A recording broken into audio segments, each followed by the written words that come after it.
Então, olá, muito bom dia a todos. O meu nome é Marisa e eu estou aqui com duas colegas minhas, a Bárbara. Olá. E a Lara. Oi, oi. E nós fazemos parte do primeiro ano de Ciências Biomédicas. Estamos a estudar na Universidade do Algarve e na disciplina de Bioética foi-nos pedido para fazer este podcast e estamos aqui para falar sobre um tema que nós consideramos bastante importante e que às vezes até é desvalorizado, que é a discriminação etária. E nós vamos dar ênfase à discriminação etária, especialmente no contexto de pandemia que nós passamos. Todos nós sabemos, não é? Claramente que esta pandemia veio alterar muitos aspectos da nossa realidade e com isso também surgiram vários problemas que nós nunca pensámos ter de passar. E, por exemplo, quando nós temos um problema em que nenhuma das soluções, nenhuma das resoluções é favorável, nós chamamos isso de dilemas éticos. E como devem imaginar, durante esta pandemia existiram vários dilemas, ou seja, não existiram respostas certas para nós os conseguirmos resolver. E devido a isso existiram claramente muitas pessoas que sofreram nesta pandemia, especialmente a população mais idosa, que nós acreditamos ter sido um alvo bastante suscetível à discriminação. E é claro que, de uma forma geral, este grupo tem uma predisposição maior a ser contagiado pela Covid-19, por também já ter outras doenças associadas, mas realmente é preciso termos alguma atenção até que ponto nós somos coerentes na aplicação de certas medidas a este grupo. Por exemplo, até que ponto nós podemos adotar um comportamento paternalista a acharmos que estamos a proteger os mais idosos quando na realidade os seus direitos estão a ser violados. Até que ponto nós temos sequer o poder de definir que uma pessoa não tem autonomia simplesmente por critérios etários. Até que ponto é lícito nós sobrevalorizarmos a vida de uma pessoa mais jovem apenas por acreditarmos que ela terá maior longevidade do que uma pessoa mais velha. Enfim, todas estas questões vão ser aqui debatidas neste podcast e nós temos o objetivo de ver alguns lados, ou seja, os dois lados da moeda, digamos assim, e para isso nós vamos dar início à discussão destas ideias e vamos começar por aquilo que nos informou de que nós estávamos realmente numa pandemia, que são os maiores disseminadores de informação, as redes de telecomunicação. E para isso a Bárbara vai-nos falar então um pouco, segundo a pesquisa dela e a opinião, sobre este assunto. Pois, então, sabemos muito bem que a discriminação etária é altamente disseminada na nossa cultura, mesmo que seja muito subtil e até subconsciente. E como disseste, uma das maiores influências que temos são os meios de telecomunicação. Sim, sem dúvida. Houve uma enorme propagação de informações sobre os mais idosos que os colocaram automaticamente como o grupo mais frágil e impotente. Até a Organização Internacional de Saúde refere que a incorporação de estereótipos etários é tão prejudicial para os idosos quanto para os mais novos.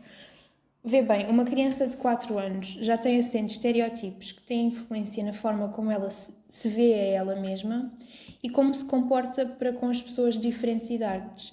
Não que isto seja totalmente negativo, em termos de respeitar os mais velhos e assim.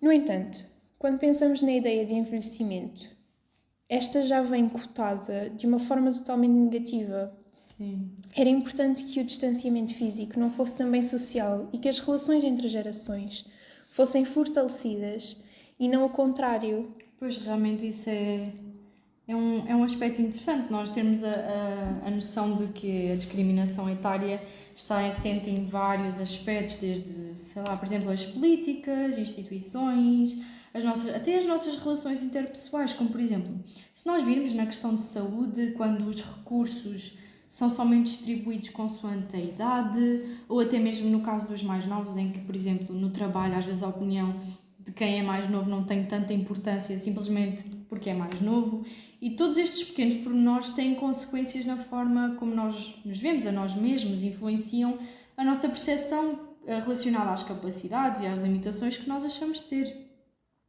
Então, ainda sobre este tema da dissipação de informação, acho que a Lara nos pode falar um bocadinho sobre aquilo que tem a ver então com as estatísticas, que também é algo bastante importante, relativas às taxas de mortalidade.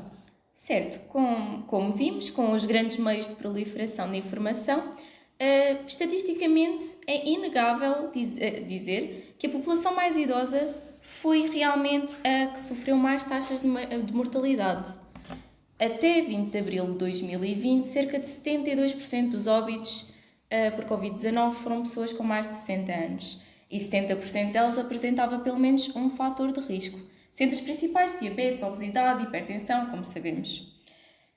O que é super normal, tendo em conta que certas pessoas, devido a diversos fatores também, tenham mais probabilidades de desenvolvimento da síndrome respiratória aguda grave, que é basicamente a doença mais grave provocada por este vírus.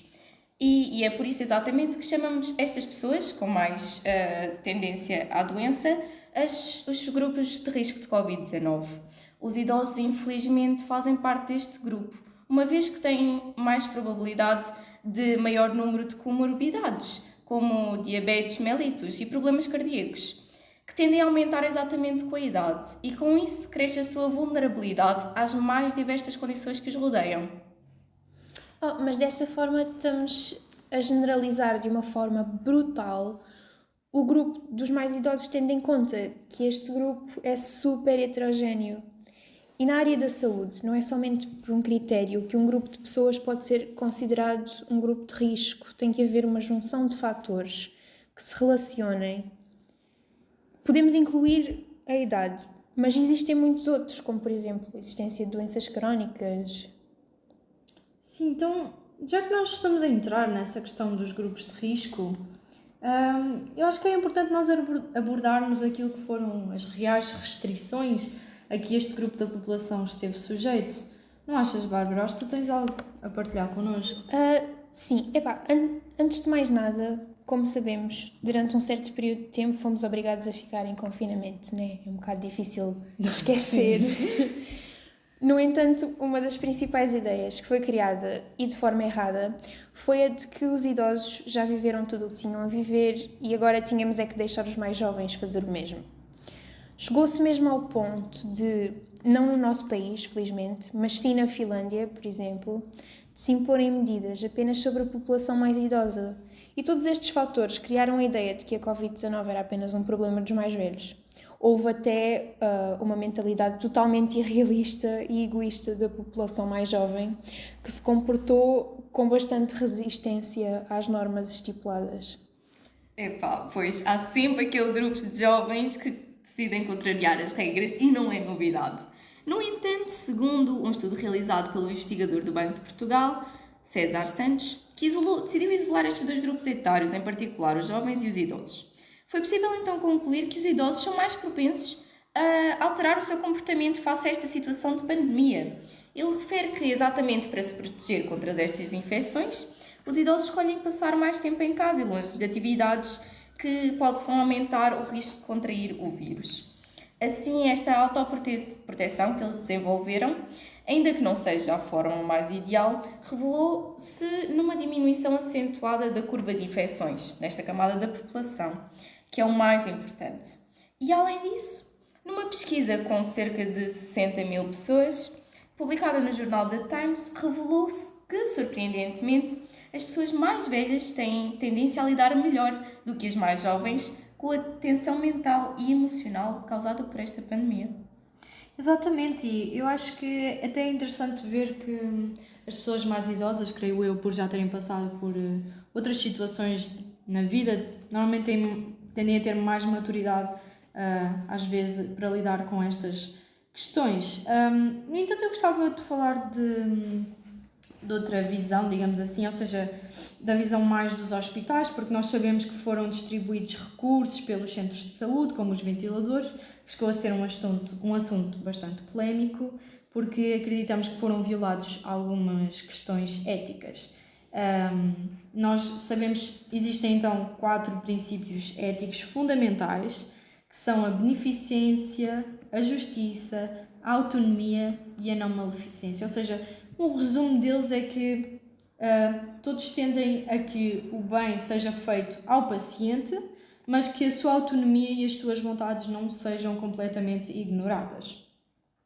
E então, numa situação normal, são estes os princípios que vão orientar a prestação de cuidados de saúde. Mas como nós estamos perante uma pandemia e não haviam muitos recursos, as coisas mudam, não é? Bárbara.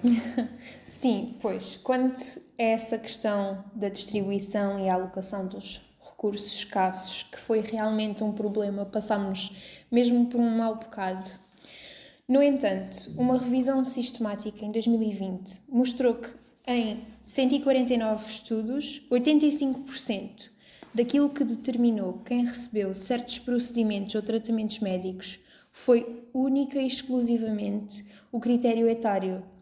O fator idade devia ter sido tomado em conta, mas sempre associado a outros fatores, como doenças pré-existentes e a esperança média de vida, e nunca como um fator isolado.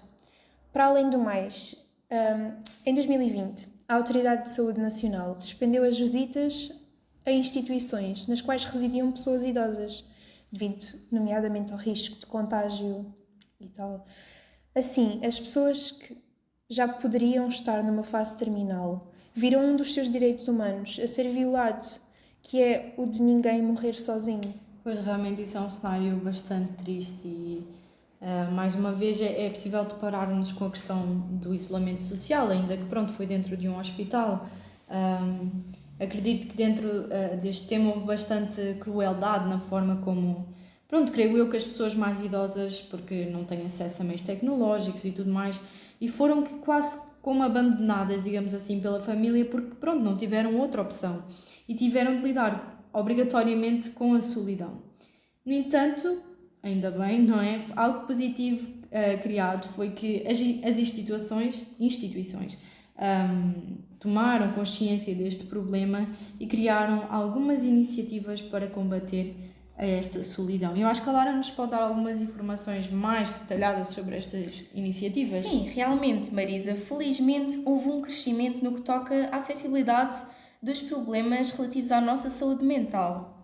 Tanto é que o diretor-geral da Organização Mundial de Saúde afirmou, a maio de 2020, que o impacto da pandemia na saúde mental das pessoas já é extremamente preocupante, dando uma grande ênfase à necessidade de aumentar urgentemente o investimento em serviços de saúde mental, para não existir um aumento maciço destas condições adversas na saúde dos indivíduos.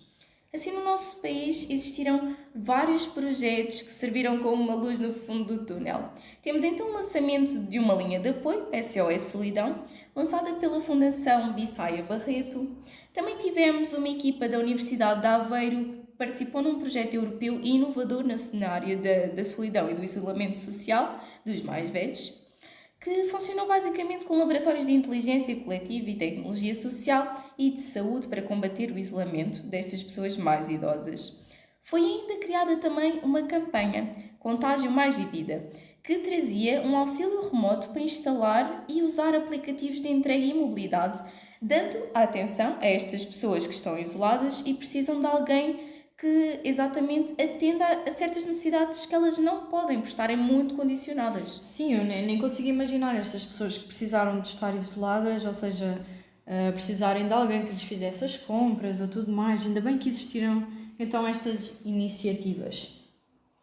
Então, para resumir, eu acho que de todas as questões que nós vimos aqui, de uma forma geral, e tendo como vista a ética da questão, nós podemos afirmar que, além de um surto viral, também houve um surto de paternalismo. E o que é o paternalismo? Em termos éticos, significa que existiu uma atitude autoritária, ou seja, uma atitude super protetora, baseada na crença de que, como os prestadores de cuidados, ou seja, os médicos, os enfermeiros, eles pressupõem que conhecem as necessidades, desejos, medos dos pacientes e, tendo isso em conta, eles cuidam e oferecem serviços apenas considerando aquilo que eles acham que é correto para o paciente. E é aí que está o mal da questão, ou seja, eles não ouvem o paciente, não tomam em conta a autonomia que o paciente tem e basicamente é como se eles nos tratassem como uns bebés e ignorassem a nossa opinião. No entanto, também é importante ressaltar que, apesar de alguns princípios éticos terem sim sido violados, nós temos de ter consciência que eu nem quero imaginar o que é estar do outro lado também, em gerenciar todos estes dilemas e problemas. Então, todas as soluções arranjadas normalmente são sempre para tentar minimizar a tragédia em que nós já nos encontramos. Claro. E espero, acredito eu, que nada é para manter propriamente a nossa saúde física e mental em jogo, não acham? Acho que sim. Obviamente. Foi arranjada uma estratégia utilitarista, ou seja, um maior bem para um maior número de pessoas. Sim. Sim, exatamente. Pragmático. Então assim, eu acho que se vocês têm mais alguma coisa a dizer, Acho que não. Acho que é tudo. então eu dou por terminado o nosso podcast e eu espero que os ouvintes tenham aprendido alguma coisa de novo e que possam prestar atenção também nas questões éticas que às vezes nos rodeiam no nosso dia a dia e nós nem percebemos. Então vá, tchau, tchau! Adeus. Obrigada.